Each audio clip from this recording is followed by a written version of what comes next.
Hello everybody out there, how's it going? Welcome back to my channel. My name is Megan.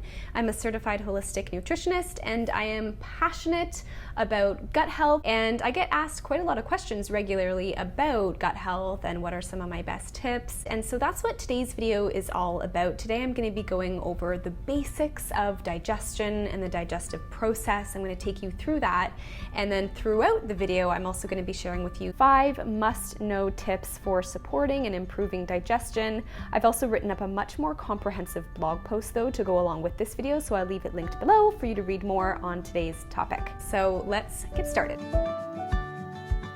Many of us think that digestion starts in the mouth, which it does in a lot of ways. I'll get into that in a minute. But one of the first stages of digestion is known as the cephalic phase, which is basically when we have gastric juices and saliva being produced before food even enters our mouth. This is when we are thinking about food, when we smell food, when we see it, all of those things that make us kind of anticipate the food that we're going to eat. And so my first tip here is actually this exactly, and that is to make sure that you are giving yourself the time and the space to experience that cephalic phase of digestion. A lot of us completely bypass this, and it's one of the reasons why making our food at home, making homemade meals, making food from scratch is so important as well. Not only because we're able to choose the foods that we are eating, we're stirring it, we can smell it, we can see it. Next, we move on to actually eating our food. Our mouth and our teeth are primarily responsible for mechanical digestion, which is also known as chewing. There is a little bit of enzyme activity that occurs in our mouth through the saliva, but not as much as with the subsequent steps in digestion, which we'll get to in a moment. But the reality is that a lot of people are really just not chewing sufficiently, which leaves a lot of undigested food particles entering the rest of our digestive tract. And when you have undigested food particles, you can have a lot of bloating, you can exacerbate food sensitivities. So my second tip is just that.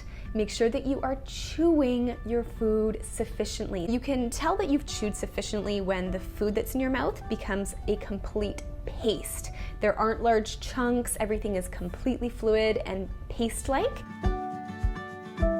So the next step is that we have food entering our stomach, and when we have food that enters our stomach will expand, and when this happens we have hydrochloric acid being secreted from our stomach lining, the cells in our stomach lining. This is of course going to really get digestion going, but also bacteria and pathogens are sterilized. That sufficient supply of stomach acid is actually our first line of defense when it comes to our immune system. After food leaves our stomach, it enters our small intestine very slowly, and the presence of this food now will stimulate our pancreas to release pancreatic enzymes. When we've eaten a fatty meal, our gallbladder is stimulated to secrete bile, which help to emulsify and break down fats. Which brings me to my third tip, and that is to make sure that we are producing enough stomach acid and that we have enough enzyme activity in the first place.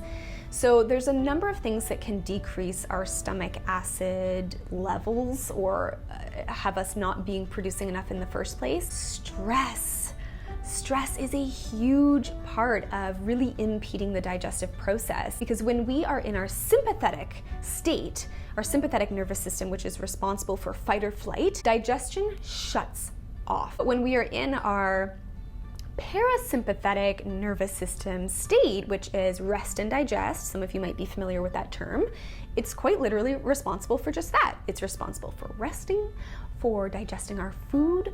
The blood flow can return to our stomach. Of course, at all times, we want to be managing our stress levels, but when it comes to mealtime, you want to be calm. You don't want to be doing things, you don't want to be angry, you don't want to be upset, you don't want to be on the go. There are also a number of supplements that you can take as well to enhance this portion of digestion, being stomach acid and enzyme activity, bile, that sort of thing, which some people do need. I'm not going to get into that in today's video, but you can check out my blog post for more information, like I mentioned. But something that I will mention are digestive bitters, which are a fantastic way to stimulate those gastric juices naturally. Things like dandelion root, gentian, wormwood. These are a few herbs that have very bitter qualities, and they actually make us salivate. They kind of help our gallbladder and our liver to kind of get bile going and all the gastric juices going as well.